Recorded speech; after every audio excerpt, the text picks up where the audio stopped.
सत्य का उदय। अध्याय 9। साक्षात्कार। पाठ 2। सृष्टि निर्माण के पूर्व केवल मूल तत्व था और आज का यह संपूर्ण दृश्य जगत अपने समस्त पदार्थों के वैयक्तिक वैशिष्ट्य को खोकर उसमें सूक्ष्मतम रूप में समाया हुआ था। पेड़ के सूक्ष्म बीज की भांति केंद्र भी सूक्ष्मतम रूप में संपूर्ण सृष्टि को अंत निहित किए हुए था। आथ केंद्र उसी विस्तृत अभिव्यक्ति का, जिसे आज हम देख रहे हैं, एक अत्यंत लघु रूप था। इस प्रकार केंद्र, अप्रत्यक्ष गतियां तथा अपने अति सूक्ष्म रूप में स्थित सृष्टि एक इकाई के रूप में मिलकर समय आने पर इस व्यक्त सृष्टि का कारण बन गई। सृष्टि रचना के समय प्रत्येक वस्तु अपना अस्तित्व ग्रहण करने लगी। मनुष्य का व्यक्तित्व भी अपने अस्तित्व में आया। व्यक्तित्व की चेतना मानव की संघटना में पड़ने वाला प्रथम आवरण थी। एक एक करके और भी आवरण बढ़ते गए। वह बढ़ने लगा और अंत में उसने अधिक स्थूल स्वरूप ग्रहण कर लिया। मन, इंद्रियां तथा वृत्तियां स्थूलता की वृद्धि में योगदान करने लगी। मन और शरीर की क्रियाएं संस्कार बनाने लगी। अंत में आज मनुष्य बाह्य स्थल शरीर एवं अंत सूक्ष्म शरीर तथा आवरणों सहित अपने स्थूलतम रूप में आ पहुंचा है। अब इस बाह्य स्थूल अस्तित्व से चलकर एक के बाद दूसरी सूक्ष्म दशाएं पार करते हुए हम सोधे केंद्र की ओर बढ़ते हैं। स्थूल शरीर से हम मनः शरीर की ओर आते हैं और तब कारण शरीर को और क्रमशः प्रत्येक पग पर अधिक सूक्ष्मतर होते हुए हम अन्य आवरणों को पार कर आगे बढ़ते जाते हैं। इसके लिए आमतौर पर जो तरीके अपनाए जाते हैं उन्हें 3 भागों में बांटा गया है: कर्म, उपासना तथा ज्ञान।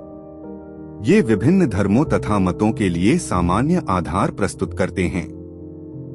इसके लिए प्रयोग में लाए जाने वाले 4 प्रारंभिक साधन चतुष्टय सभी में लगभग एक समान हैं। इन साधनों में प्रथम साधन विवेक है। संसार में हम अनेक वस्तुएं देखते हैं, किंतु जब हम उनके अस्तित्व के विषय में विचार करते हैं तो हमें ज्ञात होता है कि वे परिवर्तनशील हैं, अर्थात जैसा हम साधारणतया कहते हैं, वे माया के विभिन्न रूप हैं। तब हमारा ध्यान क्षणिक वस्तुओं से हटकर शाश्वत तथा अपरिवर्तनशील तत्व तक पहुंचता है। ऐसी दशा में सांसारिक वस्तुएं अपना आकर्षण खोने लगती हैं और हम एक प्रकार से उनसे अनासक्त हो जाते हैं। अनासक्ति से हमें वैराग्य की दशा प्राप्त होती है, जिसका चारों साधनों में द्वितीय स्थान है। वैराग्य उत्पन्न होने के कुछ अन्य कारण भी हैं। उदाहरण के लिए, जब हम सांसारिक वस्तुओं के अत्यधिक भोग से ऊब जाते हैं तो कभी कभी उनके प्रति एक आंतरिक घृणा का अनुभव करने लगते हैं। ऐसी अवस्था में हमारा ध्यान स्वभावतः किसी उच्चतर आदर्श की ओर जाता है और हम अपने में ईश्वरीय विचार के जागरण का अनुभव करने लगते हैं। वैराग्य का एक दूसरा कारण यह भी है कि जब हम संसार की अविश्वसनीयता और विश्वासघात से घायल होकर निराश हो जाते हैं तो हमारा मन सांसारिक वस्तुओं से परामुख हो जाता है। जब हम अपने किसी प्रियजन की मृत्यु से शोकग्रस्त होते हैं तब भी असंतोष एवं विरक्ति की भावना उत्पन्न हो जाती है। परंतु ऐसी परिस्थितियों में उत्पन्न वैराग्य कभी भी सच्चा या स्थायी नहीं होता। विषम परिस्थितियों के बदलते ही यह शीघ्र ही गायब हो जाता है। कहानी है कि एक व्यक्ति कबीरदास जी के दर्शन करना चाहता था। जब वह उनके घर पहुंचा तो उसे मालूम हुआ कि वे अपने एक संबंधी के शवदाह के लिए लोगों के साथ श्मशान गए हुए हैं। वह व्यक्ति उनसे वहीं मिलने के लिए श्मशान की ओर चला, पर चूंकि उसने उन्हें कभी देखा नहीं था, अतः इतने लोगों में कबीरदास को पहचानना उसके लिए कठिन होता। इसलिए लोगों ने उससे कहा कि वह शव के साथ जाने वाले प्रत्येक व्यक्ति के चेहरे के चारों ओर के प्रभामंडल को देखता रहे।